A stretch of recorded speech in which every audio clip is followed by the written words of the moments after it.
author is going to be Mary Jane Nordgren. Mary Jane Nordgren retired from family practice long enough ago that babies she's delivered tower over her in the supermarket, eagerly relating to their college antics and showing pictures of their growing families. She counts her years as teacher and physician as joyous privilege. When illness cut short her medical practice, MJ met and married a timberman. His stories of Swedish family homesteading through the Great Depression inspired her to write early, logging tales too human to be fiction.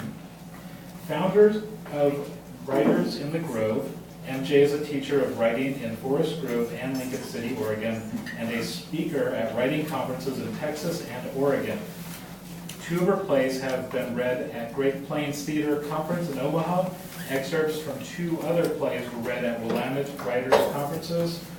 Her articles and stories have appeared in anthologies such as Cup of Comfort for Women, Classic Christmas, and Ink-Filled Page, and in magazines and newspapers. Online poetry and articles have appeared on 4 and 20 Poetry and The Writing Life by Jessica Morell. MJ is a past winner in the K. Snow and Oregon Poetry Association contest.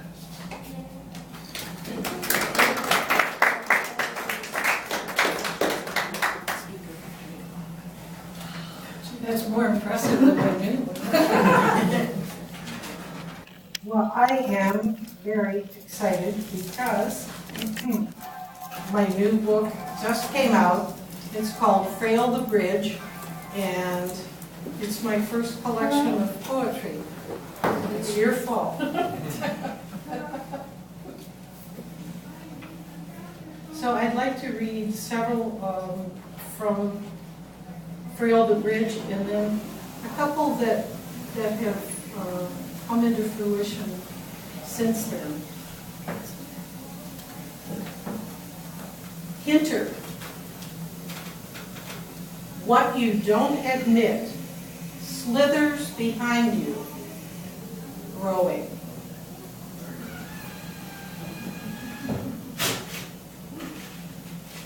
Old glory in the wind. Stripes of crisp white integrity by valorous red ripple, whipping curves, steep climbs and drops, like hard roads taken against odds.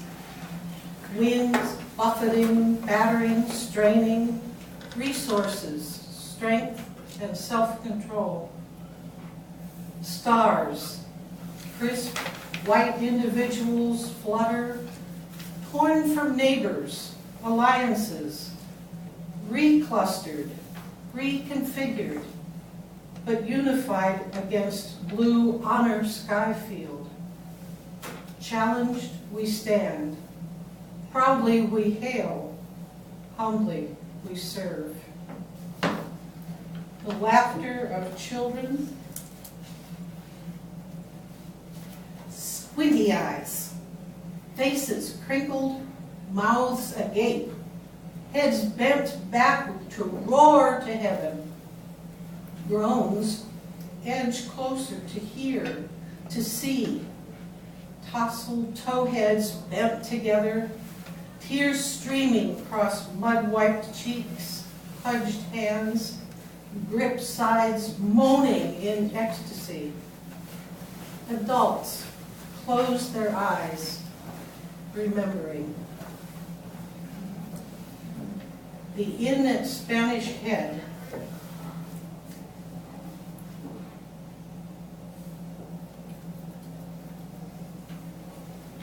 Swirling gray, white throbbing against grained stone.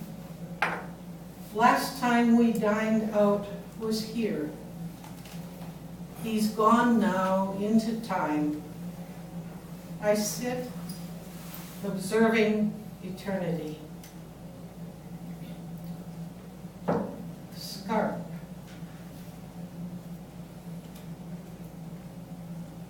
My mountain of a man crumbling now, slipping along faults engendered over 9 decades. Granite will sliding into bewilderment, still remembering my face, but forgetting the day. The questions asked and answered moments ago, lifting roomy eyes in frustrated anger with himself because he is no longer who and what he was. Where months and years of strength have tumbled into the sea of time, he is left bald, raw, naked, vulnerable, comforted only by accepting love.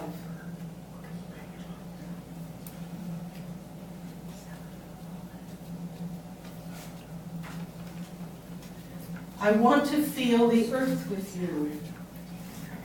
I want to find the path beside the stream and climb with you beside the tumbling water, to go back from now to where it once began and see the mountain lake you found alone.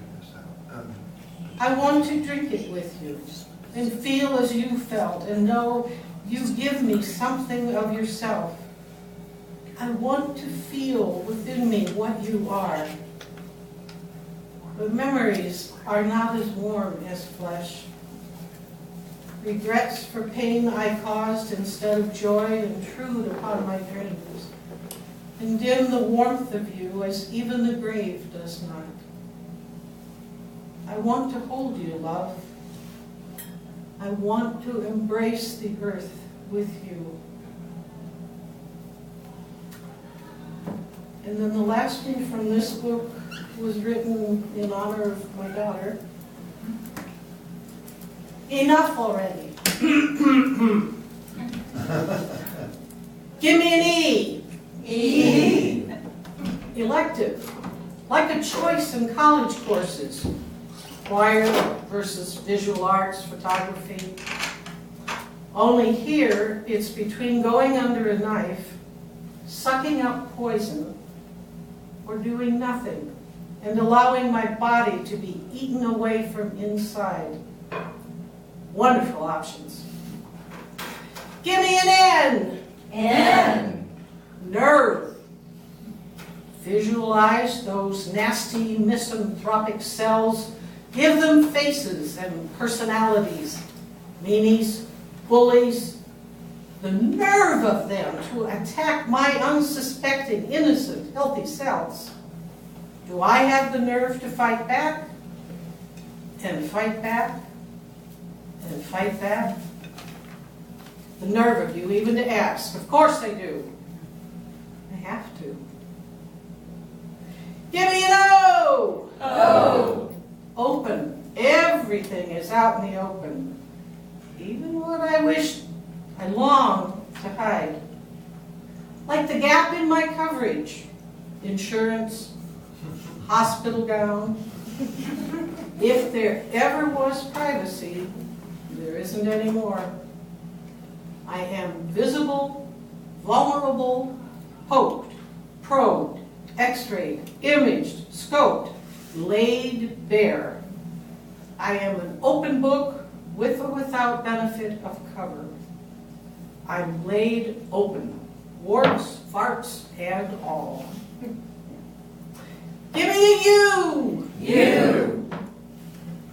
You who hide from me, I'm still me.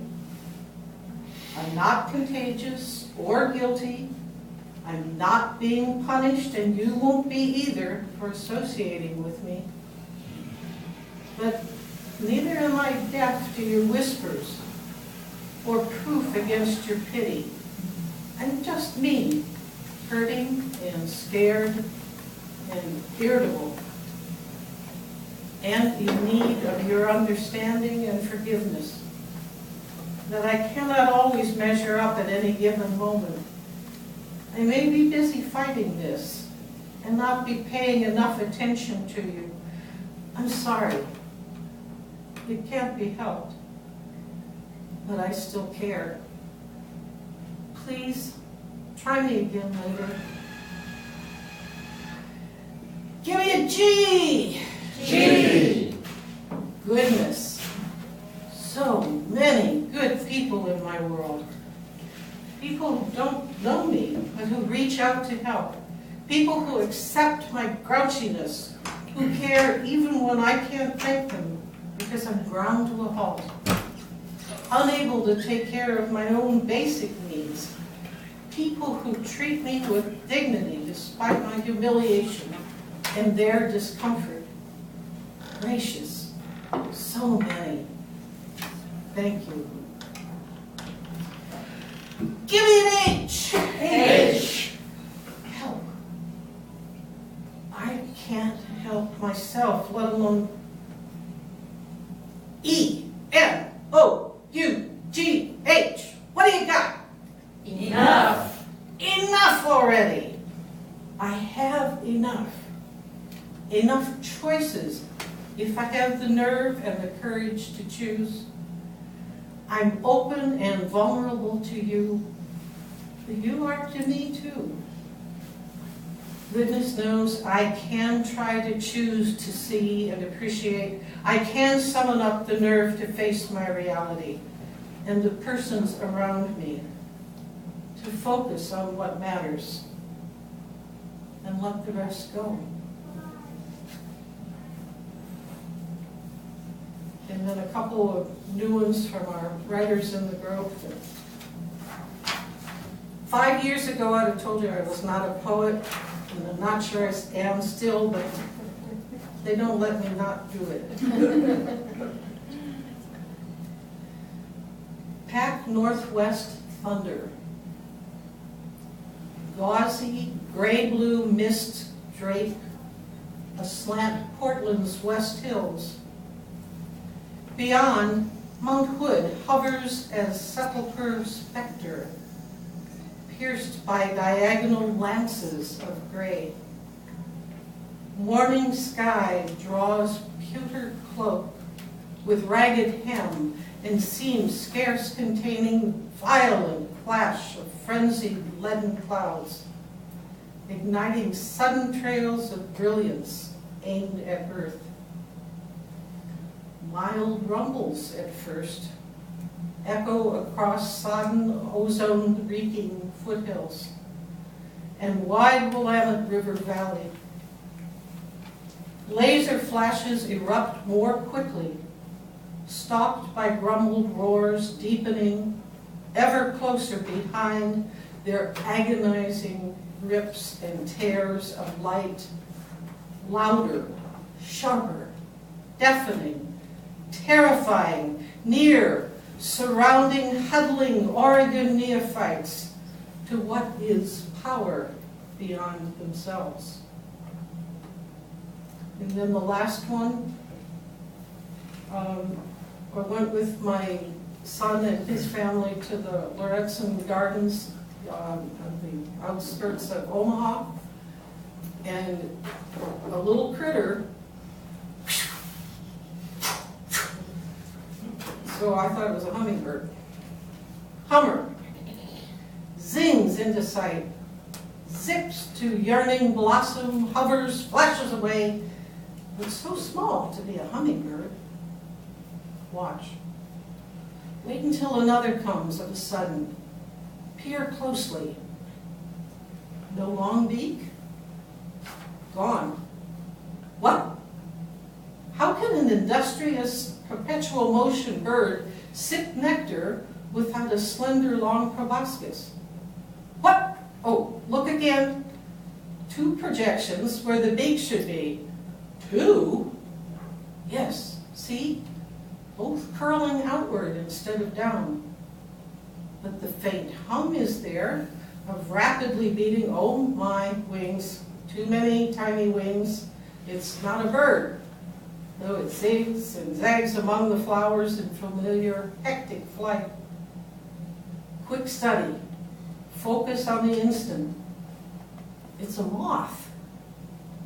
A hummingbird moth. Tiny, stubby, imitator, a caricature of what I thought I knew. Thank you.